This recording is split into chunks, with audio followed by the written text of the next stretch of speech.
Hello dear students, welcome to the RS academy AKTU। मैं लोकेंद्र कुमार आपको fundamental of electrical engineering पढ़ा रहा हूं। आपने देखा होगा कि हमने लास्ट लेक्चर में डिस्कस किया था मेश एनालिसिस, जो आपके किरचॉफ वोल्टेज लॉ की एप्लीकेशन थी कि किस तरीके से हमने किरचॉफ वोल्टेज लॉ को यूज करके अपने मेश एनालिसिस के क्वेश्चन को सॉल्व किया था। अब हम देखेंगे कि हमने KCL, जो आपका किरचॉफ लॉ का सेकंड लॉ है, किरचॉफ करंट लॉ, ठीक है, उसको हम यूज करके किस तरीके से नोडल एनालिसिस को सॉल्व करते हैं। तो किरचॉफ करंट लॉ की अगर हम बात करें तो किरचॉफ करंट लॉ स्टेट करता है कि किसी पर्टिकुलर नोड और जंक्शन पर इनकमिंग करंट का sum equal to outgoing current के सम के इक्वल होगा। या अगर हम दूसरी तरीके से कहें इसको कि algebraic sum of all current at particular node और जंक्शन इज इक्वल टू 0। इस कंसेप्ट को हमें अप्लाई करना है अपने सर्किट में, सर्किट की एनालिसिस करने के लिए। चलिए तो स्टार्ट करते हैं नोडल एनालिसिस। तो नोडल एनालिसिस को समझने के लिए हमें तीन चीजें समझनी है, केवल तीन चीजों पे हमें ध्यान देना है कि नोड क्या होगा, जंक्शन क्या होगा and what will be the reference point. Node किसको हम बोल रहे हैं? आप देख रहे हैं कि हमने डिफरेंट नंबर लिखे हुए हैं ABCDEFGH। ये पॉइंट आपके वो पॉइंट लिखे हुए हैं जहां आपके कुछ एलिमेंट आपस में कनेक्ट हो रहे हैं। तो हमें वो पॉइंट फाइंड आउट करने हैं जहां आपके पास दो या दो से अधिक एलिमेंट कनेक्टेड हैं। That point are known as the node. ठीक है, अब ऐसे कौन से पॉइंट होंगे? तो आप देखेंगे C point, A point, B point, D point, G point, F point, E point. ये पॉइंट आपके वो पॉइंट है जहां आपके पास दो एलिमेंट आपस में कनेक्टेड है। दूसरा पॉइंट है हमारे पास जंक्शन। जंक्शन कौन सा वाला पॉइंट है? Junction, it is the point in the network where three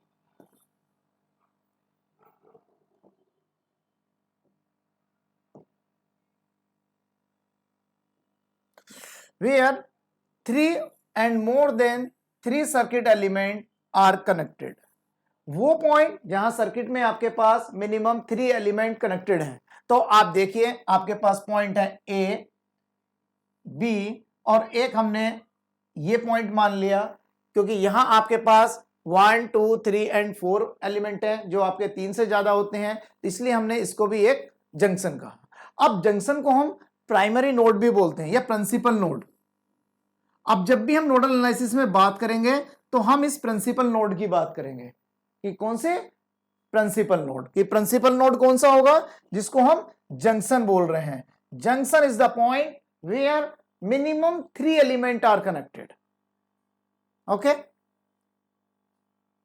चलिए हम 3 एलिमेंट की जो बात कर रहे हैं वो पर्टिकुलर किसी ब्रांच में कनेक्टेड है, ये नहीं कि एक ब्रांच में ही 3 कनेक्टेड हैं और अदर ब्रांचों में कुछ नहीं कनेक्टेड है तो वो आपका जंक्शन बन जाएगा। उस कंडीशन में नहीं, 3 ब्रांचों में 3 अलग अलग एलिमेंट कनेक्ट होने चाहिए तभी आपका जंक्शन फॉर्म होगा। रेफरेंस पॉइंट क्या होगा? The node which is at 0 potential and ground potential is known as reference node और bottom node। reference node and bottom node। अब देखिए हम किस तरीके से बात करते हैं रेफरेंस नोड को बनाने की और मेन नोड को। अब हम AKTU में आपके यूनिवर्सिटी के एग्जाम में एक बार क्वेश्चन पूछा गया है कि write down the step to solve the circuit by using the nodal analysis. तो आप सबसे पहले क्या करते हैं? आप सबसे पहले सर्किट में नोड्स को फाइंड आउट करते हैं।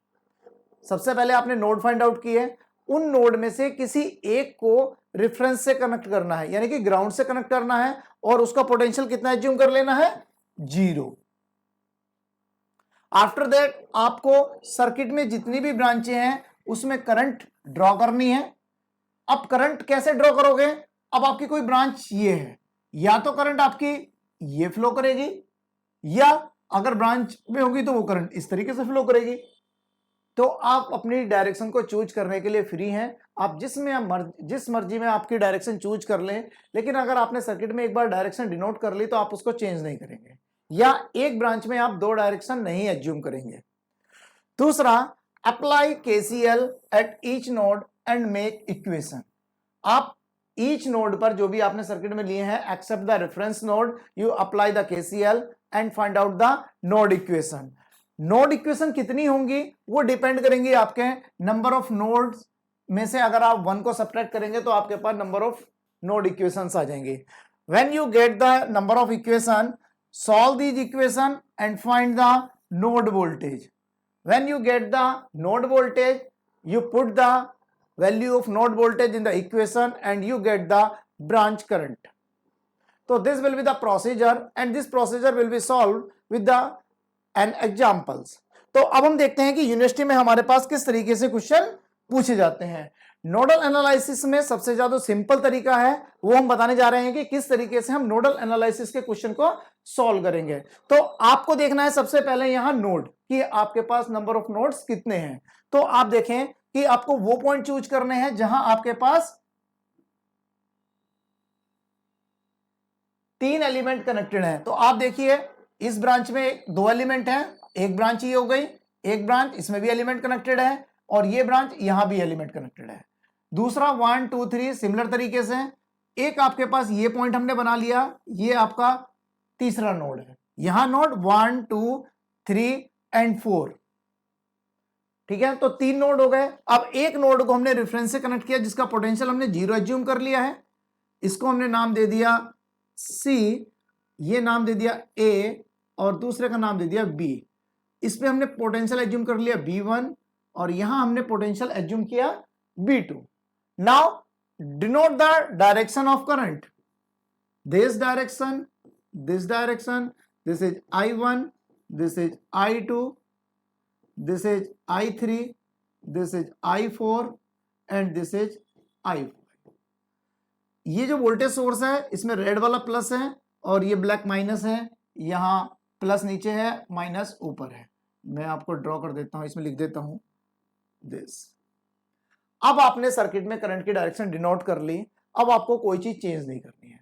अब आपको क्या चीज कंसिडर करना है, बाकी जगह जब आप कंफ्यूज होते हैं उस कंफ्यूजन को दूर करने के लिए हमने क्या किया कि जो करंट हमने ब्रांच फ्लो की है वो केवल 2 पॉइंटों में देखी है। कैसे?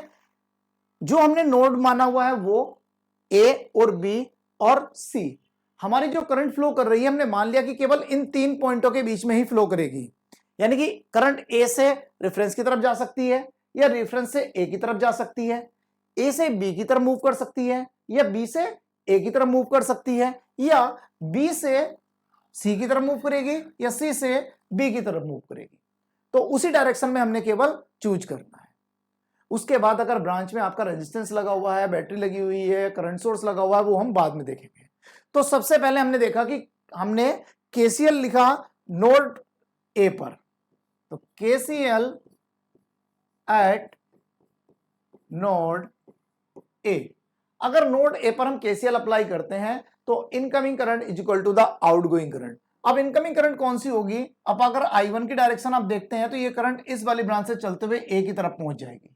इसका मतलब जब करंट उसके नियर बाय पहुंच रही है तो वो इनकमिंग, ठीक है। जैसे अगर मैं चल के आऊं तो मैं आपकी तरफ इनकमिंग हूं, अगर मैं आपसे पीछे की तरफ चलता हूं तो मैं आपसे आउटगोइंग, दूर जा रहा हूं।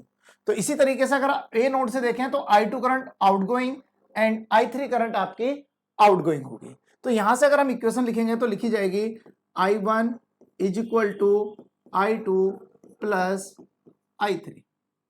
नाउ अब अगर हम देखें तो जो ब्रांच में करंट फ्लो कर रही है वो सी पॉइंट से निकल रही है और ए की तरफ मूव कर रही है। इसका मतलब करंट हमेशा हायर पोटेंशियल से लोअर पोटेंशियल की तरफ मूव करती है, ठीक है। तो इसका मतलब सी पॉइंट का जो पोटेंशियल होगा वो हायर होगा और ए पॉइंट का पोटेंशियल क्या होगा? लोअर होगा। लेकिन आप कहोगे कि सी का पोटेंशियल तो हमने 0 माना हुआ है, तो 0 से नीचे माइनस भी होती है, इसलिए जब हम इन दोनों में पोटेंशियल डिफरेंस कैलकुलेट करेंगे तो वो क्या होगा? 0 माइनस ए का पोटेंशियल B1, यानी कि I1 की जो वैल्यू हो जाएगी वो 0 माइनस V1 अपॉन रेजिस्टेंस हमने कितना लिया हुआ इसमें 5 ओम, तो इसको हम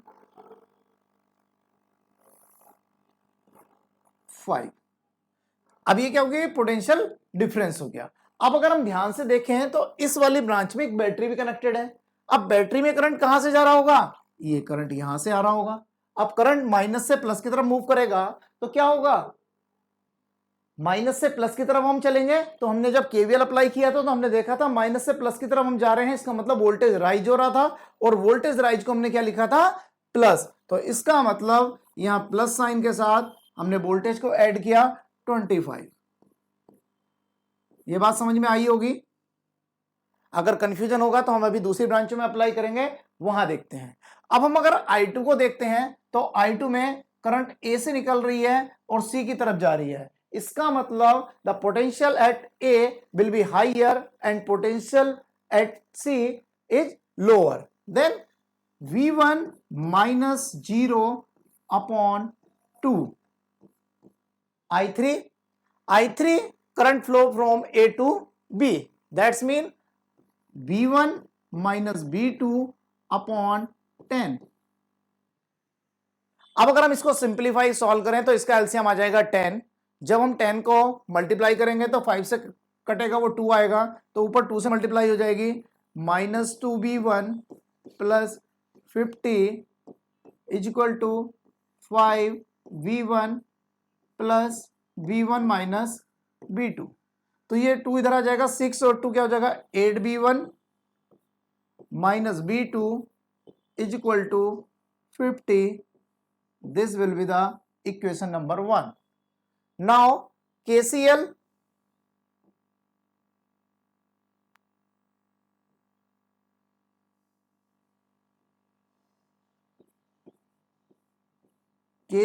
at node P, KCL at node B करते हैं तो नोड बी पर जो इनकमिंग करंट होगी दैट विल बी I3, क्योंकि I3 का एरो बी की तरफ है, I4 आउटगोइंग है एंड I5 भी क्या है, आउटगोइंग है। तो हम लिखेंगे I3 is equal to I4 plus I5। I3 की अगर हम बात करें तो हम I3 क्या होगी, A से करंट निकल रही है, B की तरफ मूव कर रही है, यानी कि VA माइनस BB, हमने पोटेंशियल माना हुआ है V1 minus V2 upon 10 is equal to BB minus 0 upon 4 plus BB minus 0। अब यहां बैटरी लगी हुई है, बैटरी में फिर से हम माइनस से प्लस की तरफ चल रहे हैं, तो ये प्लस 50 हो जाएगा क्योंकि वोल्टेज राइज होगा अपॉन 2। अगर हम यहां एलसीएम लेंगे तो एलसीएम आपका आ जाएगा कितना, 20। तो this is will be 2V1 minus 2V2 is equal to 5BB, फिर से BB आ गया, ये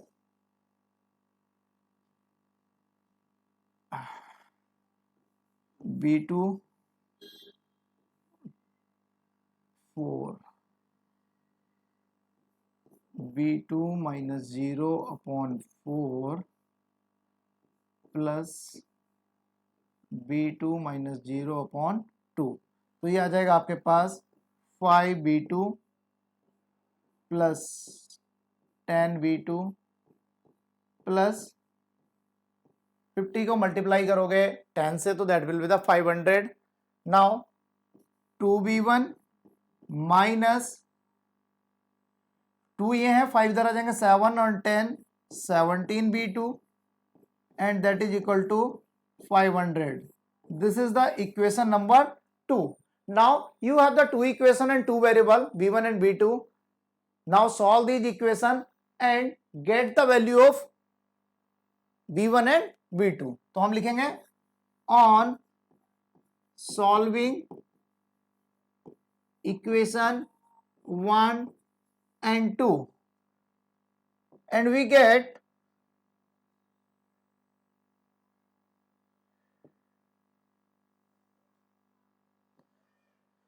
अब हमें क्या करना है, कैलकुलेटर का यूज करना है, और कैलकुलेटर यूज करने के बाद हमें B1 और B2 की वैल्यू को फाइंड आउट करना है।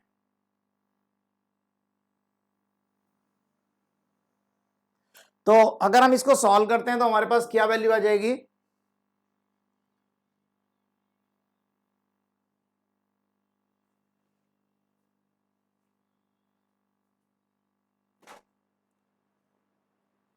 हमें सर कैलकुलेटर चाहिए, कैलकुलेटर रखा तो ही नहीं था।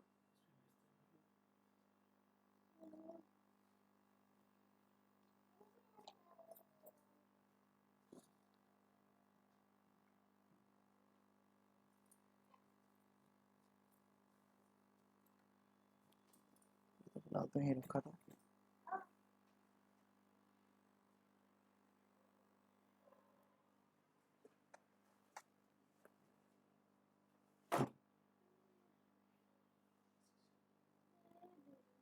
इसमें सॉफ्टवेयर चलता साइंटिफिक कैलकुलेटर।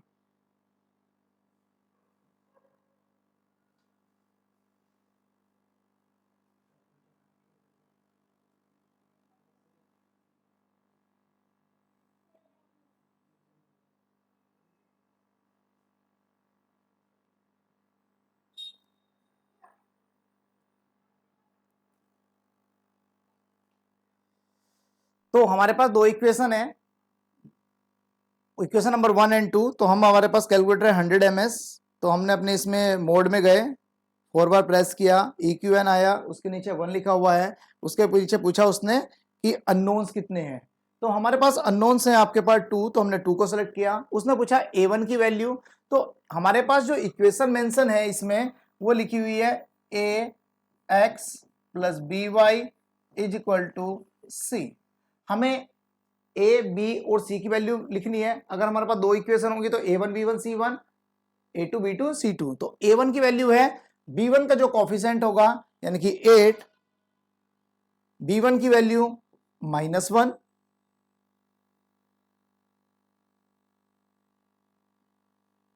C1 की वैल्यू 50, A2 की वैल्यू 2, B2 की वैल्यू -17, C2 की वैल्यू 500। तो यहां से आपके पास जो V1 की वैल्यू मिलेगी, V1 = मिलेगा 2.61 वोल्ट एंड V2 = -29.10 वोल्ट। तो आपके पास ये दो इक्वेशन मिलेंगी, V1 = 2.61 volt, V2 = this. Now you put the value of V1 here and get the value of I1. तो हम यहां I1 की वैल्यू लिख सकते हैं,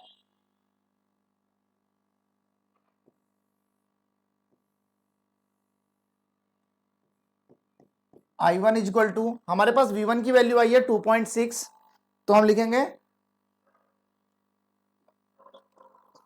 0.61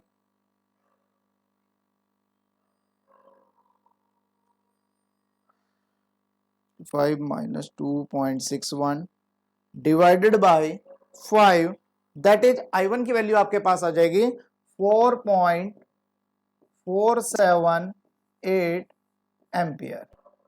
I2 की वैल्यू आपके पास होगी V1/2। तो V1 हमारे पास है 2.61, तो ये हो जाएगा 1.305 एम्पियर। I3 की वैल्यू हो जाएगी I3 = V1 - V2। V1 - V2 करेंगे तो दोनों ऐड हो जाएंगे, तो ये हो जाएगा आपके पास 31.71,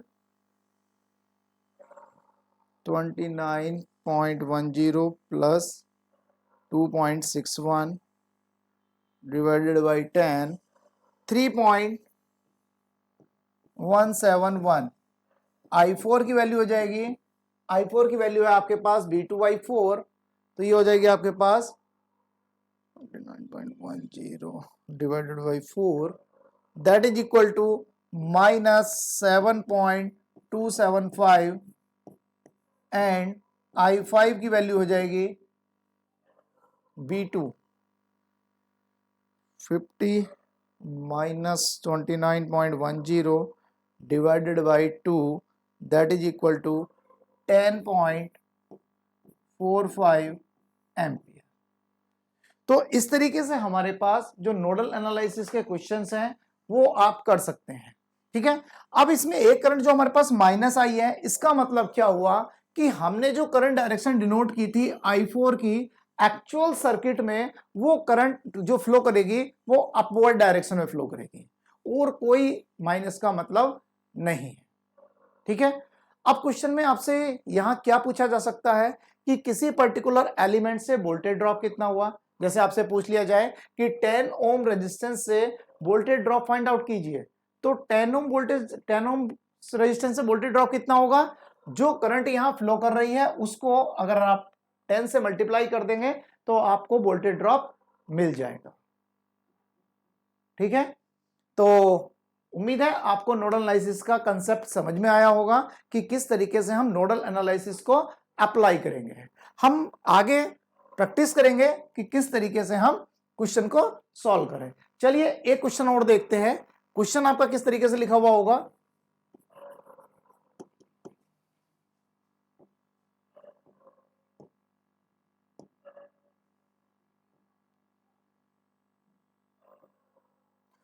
क्वेश्चन लिखा होगा using nodal analysis find the branch current, ठीक है। सिंपल सा एक क्वेश्चन ले लेते हैं हम।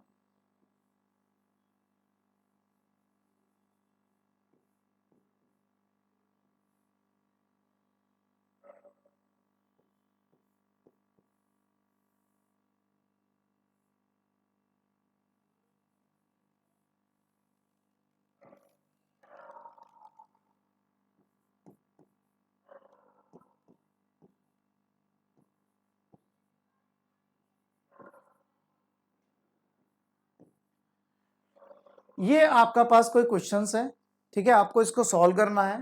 फिर से आपको क्या फाइंड आउट करना होगा, आपको नोड फाइंड आउट करने होंगे। तो अगर हम नोड फाइंड आउट करेंगे तो हम देखेंगे कि हमारे पास जो नोड है वो कितने हैं, 2 नोड हैं, 1 एंड 2।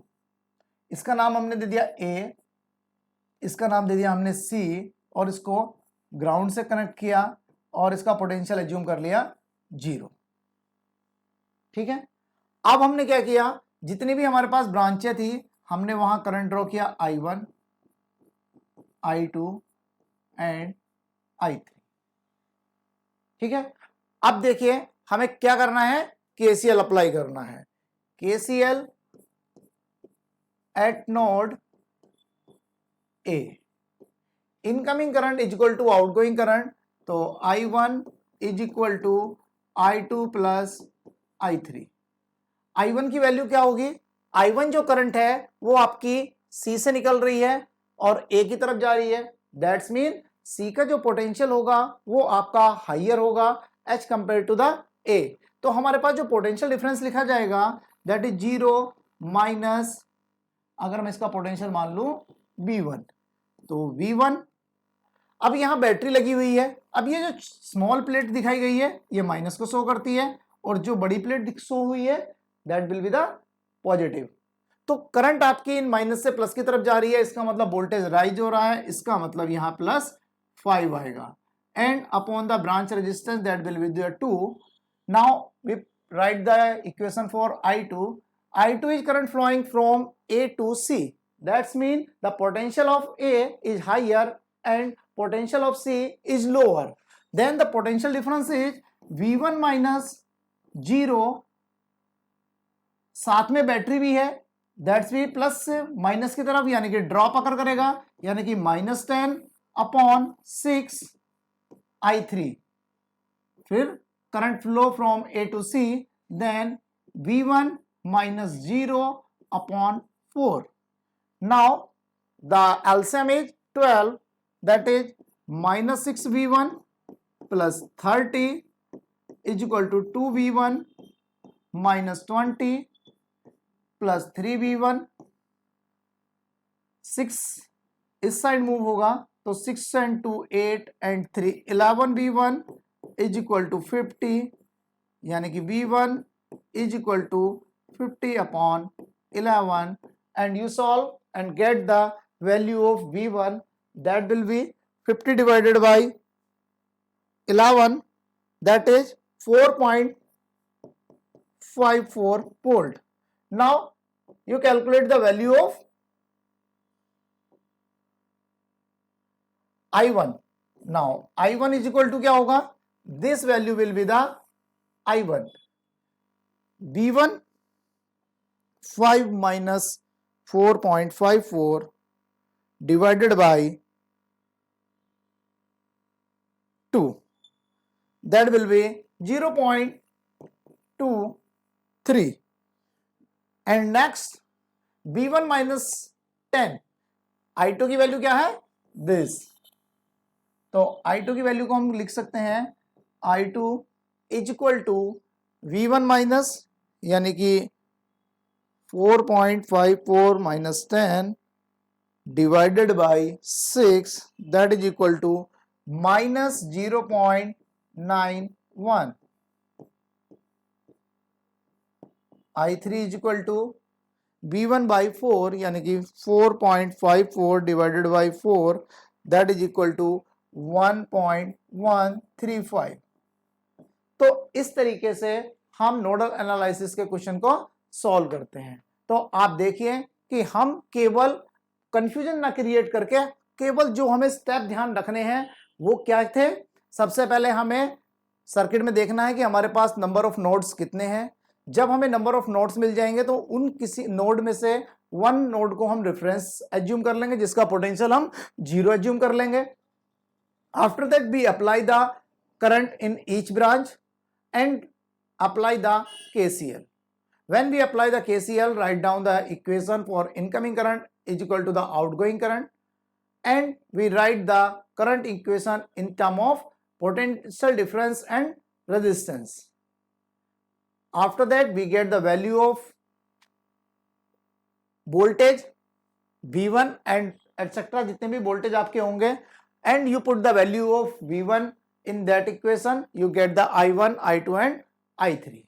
तो आपने देखा कि हमने किस तरीके से आपके पास नोडल एनालिसिस के क्वेश्चन देखे हैं. अब हम नेक्स्ट लेक्चर में आपसे मिलेंगे, ठीक है. उसमें हम नोडल एनालिसिस के जो नेक्स्ट स्टेप के क्वेश्चंस हैं उनको सॉल्व करेंगे. अभी हमने बिल्कुल बेसिक क्वेश्चन सॉल्व किए हैं जिसमें हमारे पास केवल बैटरी एंड रेजिस्टेंस कनेक्ट था. अब हम उसमें करंट सोर्स को इंसर्ट करेंगे, फिर बैटरीज को इंसर्ट करेंगे, फिर आइडियल बैटरी को इंसर्ट करेंगे, फिर आइडियल बैटरी को दो अननोन नोड के बीच में कनेक्ट करेंगे. तो वहां से इस बार AKTU में जो क्वेश्चन था वो नेक्स्ट लेक्चर में आपको देखने को मिलेगा कि किस तरीके से कौन सा क्वेश्चन आपसे AKTU में पूछा गया था. और बहुत सारे बच्चों ने, जब हम इवेल्युएशन कर रहे हैं इस सेमेस्टर का, तो हम देख रहे हैं कि बहुत सारे बच्चे उस क्वेश्चन को गलत कर रहे हैं. ठीक है, तो मिलते हैं हम नेक्स्ट लेक्चर में. तब तक आप हमारे चैनल RS Academy AKTU को लाइक और सब्सक्राइब करें. यहां आपको फर्स्ट सेमेस्टर के जितने भी सब्जेक्ट हैं उन सब के क्वालिटी वीडियो और कंटेंट्स आपको मिलने वाला है. ठीक है, तो यहां आपको बीटेक फर्स्ट ईयर के सारे लेक्चर मिलने वाले हैं. तो मिलते हैं नेक्स्ट लेक्चर में, तब तक के लिए थैंक यू.